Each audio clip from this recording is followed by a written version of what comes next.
There's just so much about what happened here that people can't believe. I mean, they're devastated and horrified to hear of how their neighbor was murdered here behind me yesterday in broad daylight. They're also in shock over the age of this suspect. We learned from Durham Regional Police the person believed to be behind this, just 13 years old. We were told by police he was arrested last night, that he lives in Pickering. That's all we know. And at this point, there's no word yet on the charges he will be facing.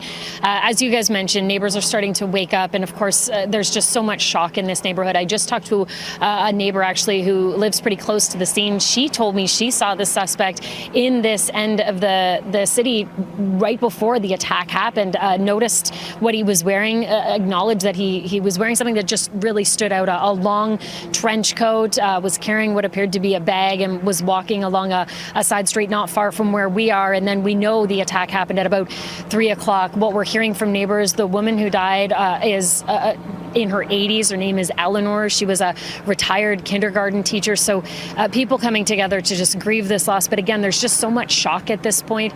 Nick and Jennifer, I'll let you hear from the police who spoke last night about the latest in this case.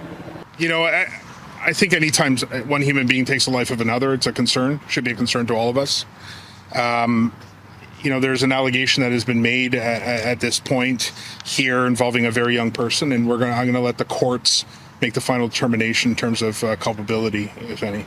So we'll stay in touch with Durham Regional Police to get a sense of what will be next in this. This is still a very active investigation, guys. Police want to know the motive. They want to know why someone would do something like this.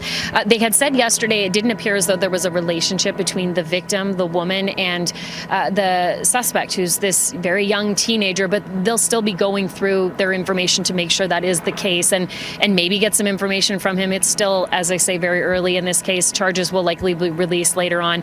And this morning, I mean, the police have cleared the scene, but everybody around here is talking about what happened. Many neighbors even tell me this attack was captured on video. You can imagine how horrifying that is for people in this neighborhood, and everybody is thinking of this family behind me here.